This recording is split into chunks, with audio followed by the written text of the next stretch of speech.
Good morning, my AKAPADers. So, I messed up, but happy 4th of July. See, all of this was supposed to have been a giant 2-box comic book haul video. I recorded it a certain way and had to scrap it all. But today, within this box, I want to showcase, and here, we have to go over here because I need my coffee right here, and I got to take my pills.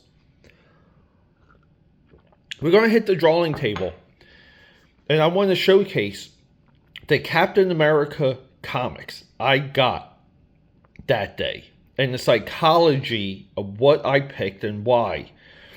This is something I try and promote on this channel, where we buy with intent. We're comic book reading, but because we want to read and be rounded with our opinions, we have to be part collector. But I want to showcase what I bought to read and why. So let's do that. Happy 4th of July, everyone.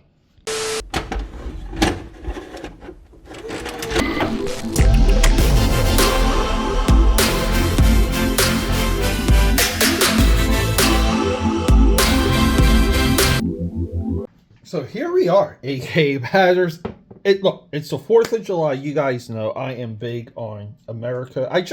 I'm a big old American, and there's no way we're doing anything Captain America on the 4th of July without some Washington pie. I mean, apple pie. Apple pie. Guys, we got a little bit of a stack here. So yeah, we're going to go through it one by one, but let's get into this. This is a day old pie. I bought this pie for about $2.48 at my local grocery store. I really don't care. Let's go. All right.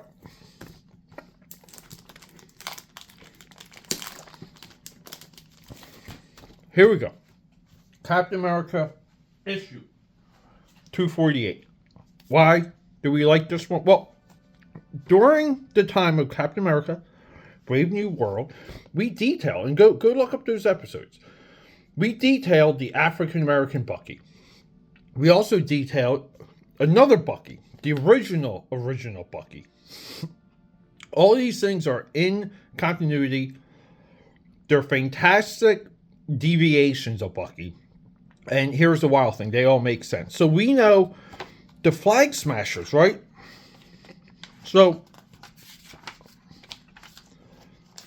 the Flag Smashers lost their cool factor, or Flag Smasher lost his cool factor when he got adapted in Falcon and the Winter Soldier, where they brought in the Flag Smashers. They made this, and they kind of had like a cool spin, but visually not there. This Flag Smasher is awesome. He's deadly. So I just wanted to get a little bit more of the issues around this time. So this fills like one of my gaps. Have to buy it. We started this year with the Ron Lim Silver Surfer run, where I said, we're going to read a lot of Ron Lim Silver Surfer. We're going to document and highlight the transition and how he transformed that title. But we're also going to do a lot of other Ron Lim. Not until now, I wasn't able to get any Ron Lim comics for a couple different reasons. But yeah, when you're, dollar box or dollar issue hunting, those two long boxes that were roughly $100 a box, and then you just do the arithmetic, and you're not paying much per issue at that point. So it's like anything Ron Lim that I found. Look, we have Rage here versus Sandman, because they're both members of the Avengers right here. You guys remember that?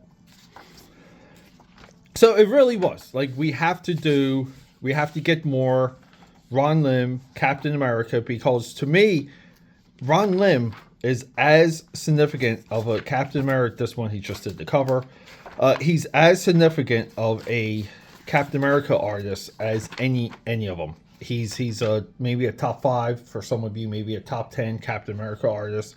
Even when he does the covers, it's a big deal. You guys know me and Dave Hoover. I get anything Dave Hoover when I see it, especially anything Dave Hoover, Captain America, right here. That's Mr. Hoover. This is the armored cap. Now this, and look, flag. So this is what I love. We have issue 338 and 448, and Flag Smasher is still in the mix, looking like an animal. I love his design. I like his design a lot because he looks like a very like vanilla superhero, but he has like the most evil intentions. And I love that juxtaposition for a villain. But yeah, this is where they kind of failed to spin Captain America. They tried to deviate his powers. This is where he lost his powers and he has a super suit. They just tried to find, and they failed to get a vein that worked or something to tap for Cap. This is what led to Heroes Reborn. So speaking of Heroes Reborn, we have right here 2 issues, and we're somewhat going in order here.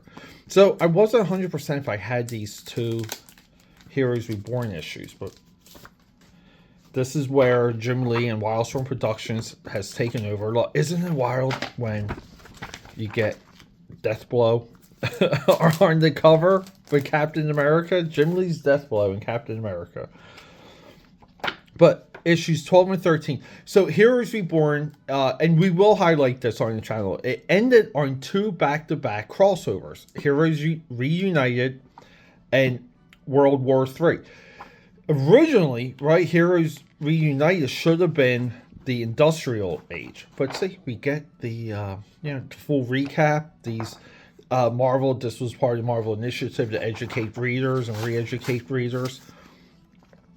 Doctor Doom, who is drawing this? Let's just see. This is a double issue too. But yeah, effectively, this is the end of Heroes Reborn, where they fight Galactus. This looks like a hodgepodge of individuals, but we don't get much. Wildstorm was really weird with the credits pages, but we'll highlight who worked on this at the time. And I'm pretty sure I did not have this. And then 13, which was, I think this was like a low-key, these issues. And this looks like Ron Lim right here. This is a Ron Lim issue. How awesome is that? Does it even say? Yeah, Ron Lim. I didn't even know. Okay. More Ron Lim, everyone. This was giving Jim Lee enough rope to hang himself by. You had this crossover where it was the Wildstorm universe and the Heroes Reborn universe crossing over. You had a trading card set. We did the trading card set on this channel. See, we have Maul as one of the Fantastic Four. But this was the audition. If Jim Lee could really produce something, maybe like this late in the run, that was spectacular. And this came and went. And even though these issues, they went up in orders, like post Rob Liefeld, the orders between Heroes Reborn and Captain America 1 and 2 are like half. And then it kind of started to trickle down. Jim Lee comes on board with Wildstorm Productions, and the sales like move up. So Heroes Reborn leads into the continuation of these 2 guys, Wade and Garney. Now this is before Heroes Reborn. So we get like Dave Hoover, and then Wade and Garney come on board. And they bring in this like espionage element, Man Without a Country story yet again, because we always do that with Cap. Better coloring, all of it. And this was so loved and heralded that by the time Heroes Reborn came to be, this run like kind of destroyed a lot of the hype for the Captain America Heroes Reborn. People just didn't want it. Even though it got ordered and all these other things, Rob Liefeld takes a very different position on his podcast about this. But I digress. So we have Captain America Annual here. I get any annual anywhere when I see it. 1991. And we have an awesome introduction here. This breaks down who Captain America is. You gotta do it. Gotta re-educate people. Gotta remind people. Even here, when it comes to like his villains, isn't it cool? They put in Flag Smasher here. Flag Smasher was huge at one time. He was like the one you won the Flag Smasher, you won the Red Skull. Like Crossing Bones was not even like that hot. But during this time, and this is again like pre Dave Hoover, right? But this is the family tree of Captain America, drawn by Ron Lim. And we see a lot of just like humans, like, like humans just floating around.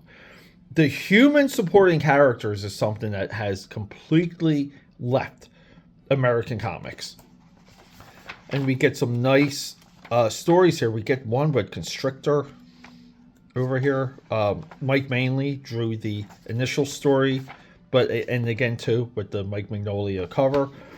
This, I was so happy. This one, I was so ecstatic for this one. Soviet Super Soldiers. Angel Medina right here. We know him from McFarlane's Kiss series. Medina is the second greatest Spawn artist. I like what Marvel did with this, where they expanded the lore of Captain America through other characters. Medina here puts on a masterclass on every little thing a comic book artist can do. And Marvel puts on a masterclass of how the coloring can take away from every little thing that the artist does. And we needed a middle ground. And that's kind of what the 90s were all about. But this is one hell of a drawn issue. And it's of note in this era's Captain America. These two are just random. So, we get through Heroes Reborn. And you guys know we've been doing... I need a little bit of coffee. As you guys know, we've been doing a lot of Captain America. But we also been doing a lot of... Can I think here? John Cassidy. So, finally, we have John Cassidy's... and John Ryber, who Top Cal, we'll be talking about him when we do the Top Cal Tomb Raider. So John A. Ryber had like two of the top books at one time. It was the Marvel Knights Captain America, and he had the Top Cal Tomb Raider. 4, 5, and 6, at least they're sequential, but this is, a couple issues of the Cassidy run.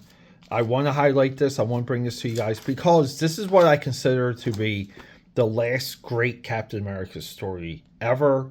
That it's this Captain America that still stems back to, like the origin, like the old days.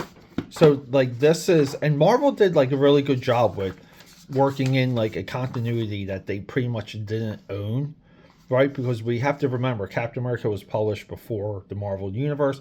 That's a whole thing, right? But this Captain America lines up with this Captain America. And I think this is a great send-off. This is kind of like post 9/11 stuff.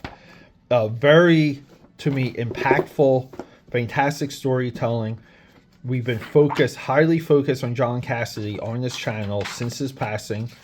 It doesn't matter with or without views. Who the hell cares? And I'm just happy. I'm happy to have these because I would always look at these. And we have, I think, some of his like better storytelling too. And then to wrap it up, how cool is this? So I saw tribute issues. I think there was like maybe an Iron Man one that I thought I picked up. I'm not sure. I still have to go through those boxes. But this is during the Mark Waid, Ron Garney run. Because we have Ron Garney right here. That's who's did the insert artwork. Here's the amazing thing. This run that they did was so impactful that Marvel just wanted to bring people up to speed with all of the players. All the teams, the creators, the surrounding storylines, the evolution right here. Look, oh, that's so cool. See, we got right the evolution of Nomad. We even have Cap Wolf here.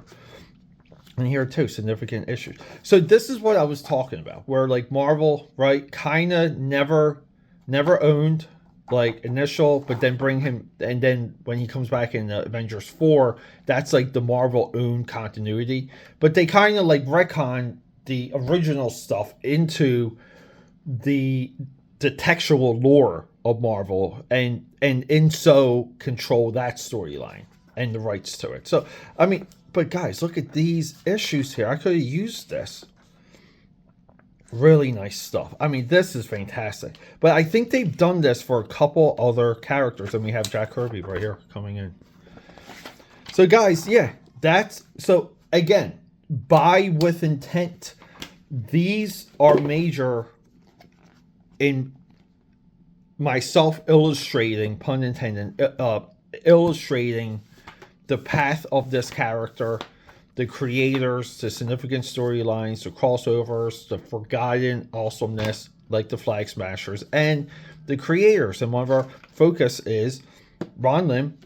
One of our focus is John Cassidy. We've already done stuff on the channel, and one of our focus is like Ron Garney. So it's, you know, like these are guys we spoke about on this channel time and time again. To me, this is money well spent because it helps me showcase things and explain stuff to you guys. And that's what we're all about. We're about reading the comics. Love you guys. Rock and roll.